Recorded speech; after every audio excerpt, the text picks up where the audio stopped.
భర్త తండ్రి ఇద్దరి విషయాల్లో భార్యకి ధర్మం ఏం చెప్తుంది? అలానే తల్లిదండ్రులకు కొడుకు కోడలు విషయంలో ఏం చెప్తుంది? కూతురు అల్లుడి విషయంలో భార్య తల్లిదండ్రులకు ఏం చెప్తుంది? ఇప్పుడు మనం మాట్లాడుకోబోయేది ఎప్పటికీ ఎలాంటి సమయంలో అయినా కూడా ఉల్లంఘించకూడని నియమాలు. మనం రోజువారీ జీవితంలో మన కొడుకులు, స్నేహితులు, బంధువులు, అమ్మ నాన్న ఇలా ఎవరైనా కావచ్చు, ఏదో ఒక విషయంలో తప్పు చేయవచ్చు లేదా తప్పు చేసే స్వభావమే కలిగి ఉండవచ్చు.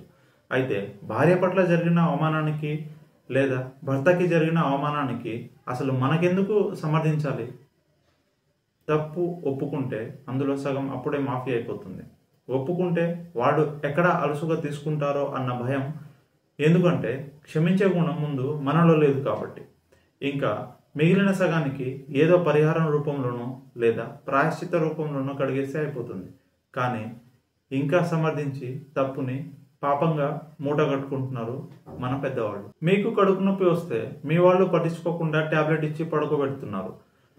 ఆ నొప్పి రోజు వస్తూనే ఉంది, అయినా పట్టించుకోకుండా రోజుకో ట్యాబ్లెట్ ఇస్తుంటే కొన్ని రోజులకు నొప్పి తగ్గవచ్చు, కానీ తర్వాత అందులోనే క్యాన్సర్ పుట్టవచ్చు.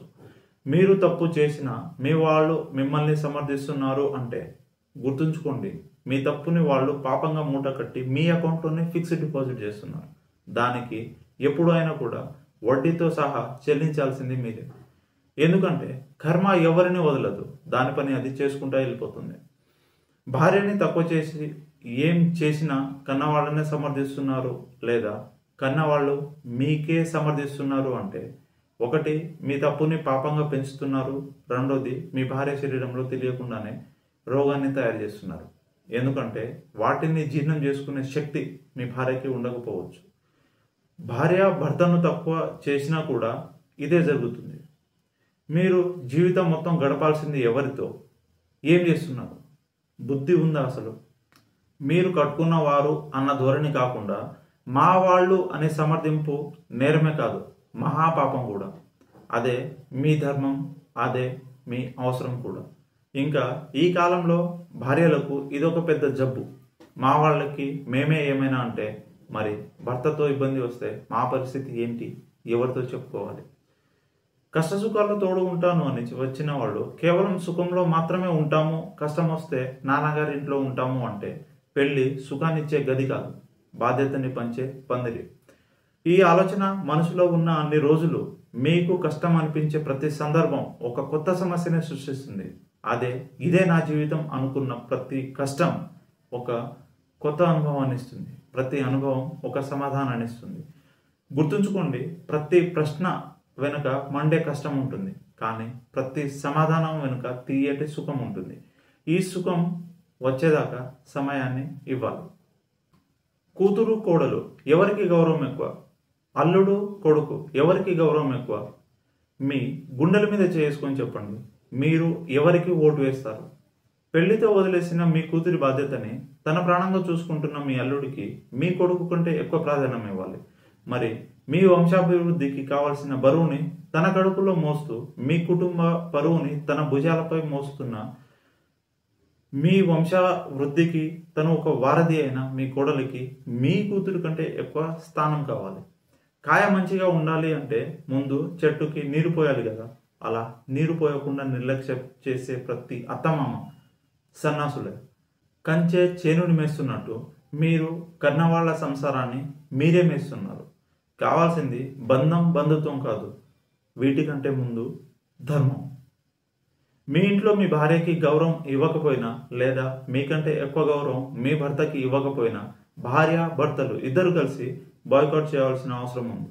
లేదు అంటే కంచెకి ఉన్న ముళ్ళు ఎప్పటికీ గుచ్చుకుంటూనే ఉంటాయి. ఇంకా ప్రస్తుత సమాజంలో అత్తమామల నుంచి కోడలికి సతాయింపులు వచ్చే రోజులు పోయి అల్లుడికి అత్తమామల నుంచి ఇబ్బందులు ఎక్కువ అవుతున్నాయి.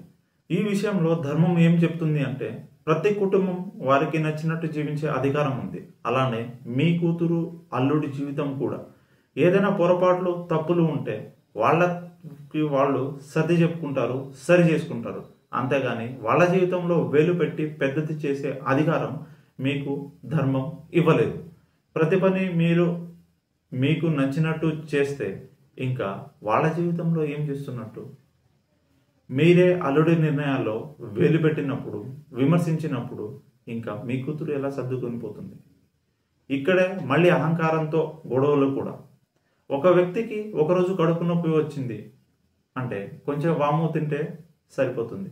లేదు ఆర్ఎంపీ డాక్టర్కి చూపిస్తే ఒక టాబ్లెట్తో పోతుంది. లేదు పక్కన ఉన్న గవర్నమెంట్ హాస్పిటల్కి తీసుకెళ్తే ఒక ఇంజెక్షన్తో పోతుంది. అలా కాదు మా దగ్గర డబ్బు ఉంది, పరపతి ఉంది అని మల్టీ స్పెషాలిటీ హాస్పిటల్కి తీసుకెళ్తే ఆపరేషన్ చేయాల్సి వస్తుంది.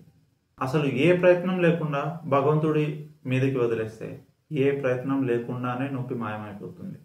అంతేకాని వైద్యం అవసరం లేని చోట కడుపు చీల్చి ఆపరేషన్ చేయిస్తే అది ఎంత మూర్ఖత్వం అనేది స్పష్టమవుతుంది.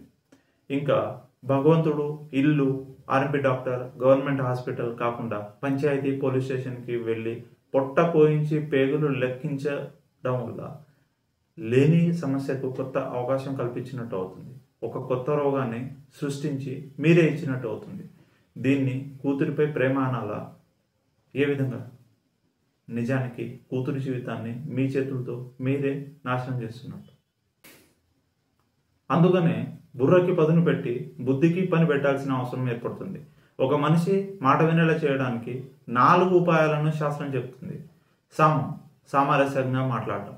దానం, అసలు మంచిగా ఉండాలి అంటే ఏం కావాలి అని అడిగి ఇవ్వడం. భేదం, అయినా కూడా వినకపోతే తనకుండే సపోర్టుని తొలగించడం.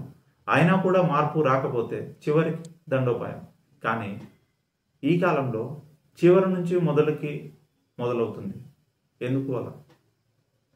మనలో ఎంతమంది కూతుర్ని ఒక మంచి హోదా కలిగిన, ధనం, బంధం, పరపతి కలిగిన అల్లుడికి ఇవ్వాలనుకుంటారు? అందరూ. ఎందుకు అలా? ఎందుకంటే సుఖం కోసం ధనం, కష్ట సుఖాలు పంచుకోవడానికి బంధం, నలుగురితో చెప్పుకోవడానికి హోదా, పరపతి. మరి ఇవే విషయాల్ని చిన్న సమస్యకే అతని దగ్గర నుంచి లాగేసి బజార్కి ఇచ్చేసి కూతుర్ని అంటగడితే దాన్ని మేధావితనం అనాలా లేక మూర్ఖత్వం అనాలా?